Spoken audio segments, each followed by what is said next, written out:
Shabbat Shalom. Rather than just one of us, this week all four of our clergy have collaborated on this Shabbat message, each of us offering insights from Jewish tradition intended to help all of us navigate the realities of our world.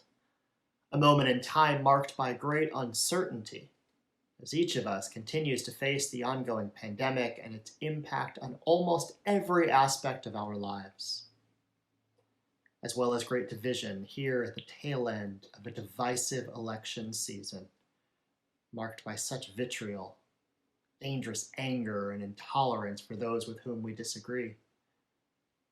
Our collective prayer for the community this week is to bridge the many divides that separate our families, our friend groups, and the larger community, offering wisdom from our tradition to help pave a pathway forward. By lifting up the fundamentals of our faith, we hope to inspire repair and offer a place to turn rooted in Jewish values and Jewish tradition. There's nothing more fundamental to Judaism than the covenant between God and humankind, a sacred partnership from the very beginning. Consider the opening words of Genesis when God creates the first human beings. God created humanity, B'Tselem Elohim, in the divine image, entrusting us to hold sway over all the earth. Powerfully, the text is not particular to the Jewish narrative. Rather, it serves as the universal framework for all of the Abrahamic traditions. From a common beginning, our tradition reminds us that we are all of us, inextricably connected and bound by our common humanity. But that commonality remains an inert fact until we activate it with our empathy and our care. As one of my teachers puts it, when we do, we're not just being nice, not just doing the right thing. We're actually making tangible the divine echad, the oneness that is at the heart of the world. When we open our hearts to that oneness that unites us, then and only then can we bridge the great societal divisions that divide us. We're supposed to care about each other, about one another's struggles, pains, and losses, for we are a people created in the likeness of a compassionate God. We must act like it. I want to again lift up the opportunity before us now, each of us, to practice more compassion for one another, particularly others with whom we disagree. Yes, even for those who voted differently than we did. For even they are created B'Tselem Elohim, in the image of our Creator, and they too possess a holy soul worthy of all that we wish for ourselves. And that is so hard to wrap our minds around, especially when we are feeling fearful, hurt, or exhausted from the weightiness of our lives. But God asks for nothing less. One thought, one action at a time, we can practice compassion and demonstrate love for the other. Together, building a better world for us all, embodying our Jewish values and living up to our sacred obligations to partner with God in the unfolding of creation.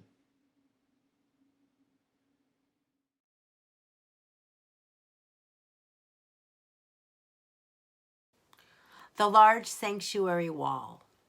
That's what I've been thinking about this week. You know, those large white letters on the eastern wall, or I guess it's southeastern wall of the large sanctuary. This is what they say. Well, they're in Hebrew, but in English. They're words from the prophet Micah.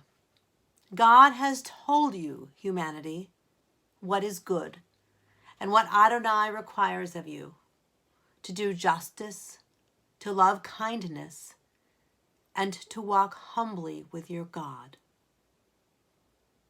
Hear that again. To do justice, to love kindness, and to walk humbly with your God.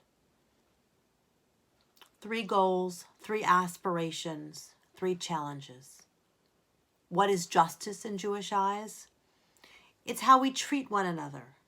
We treat one another as if we are, because we are, all of us, in the image of God. We aim for fairness. We aim for equality.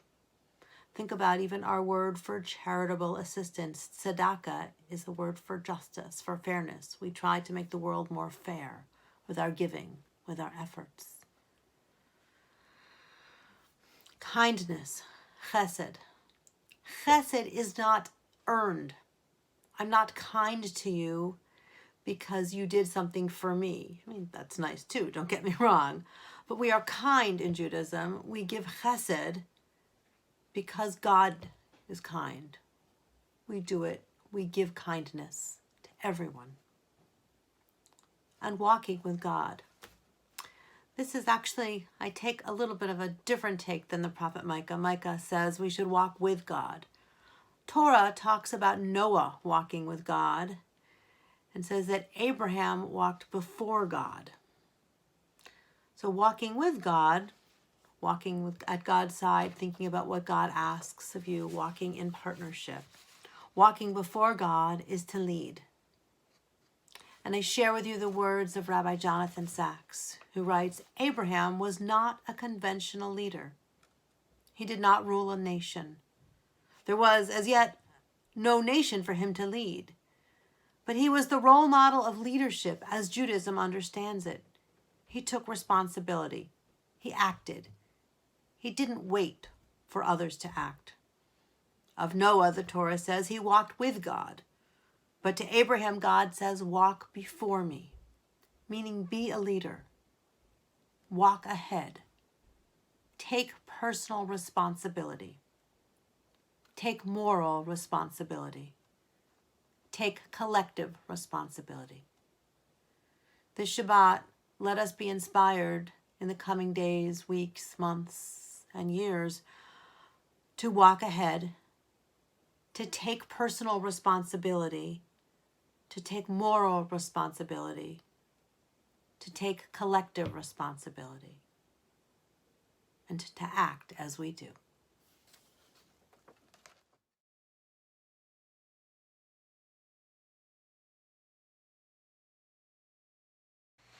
In this week's Torah portion, Vayera, we get to hear the Akedah story, once again, the story we hear on Rosh Hashanah morning.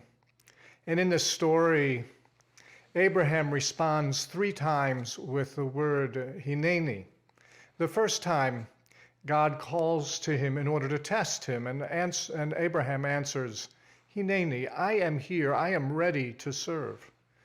The second time, Isaac asks his father, and Abraham answers, Hineni beni, I am here, I am ready to serve my son.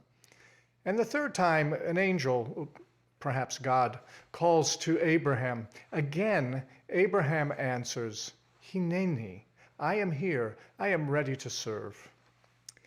The founder of Hasidism, Rabbi Shneur Zalman of Liadi, once relayed the following about a conversation between 3 laborers about the passage in the Torah known as the Akedah. The first one asks, what is so special about the test of the Akedah? If God had revealed himself to me and commanded me to sacrifice my only son, would I not obey?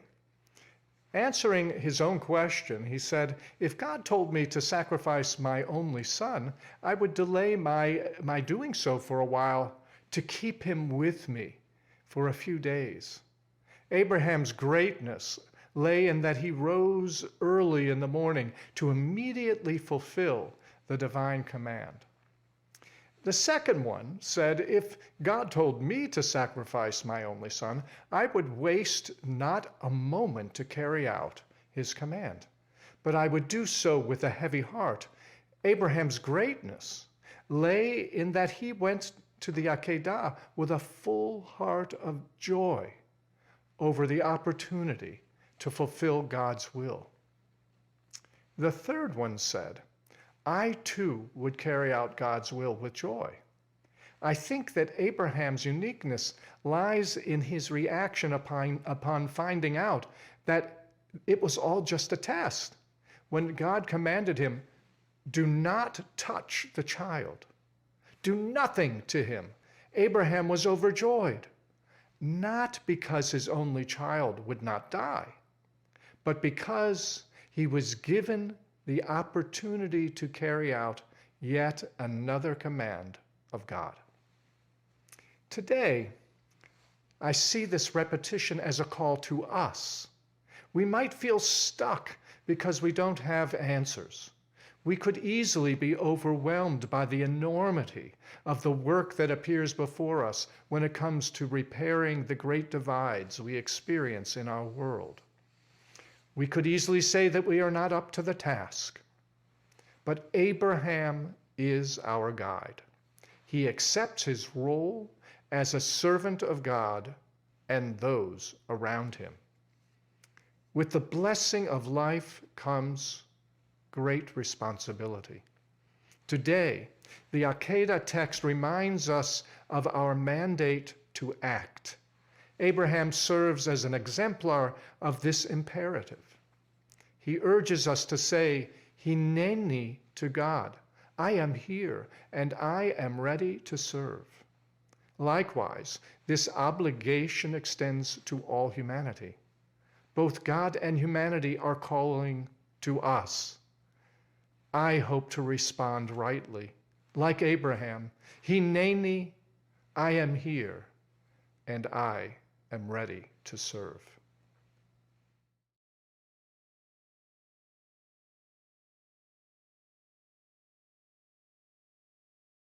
Hasidic master Reb Shlomo Berezovsky teaches, any day in which we do not perform some act of kindness, chesed, is a day in which we have not really lived.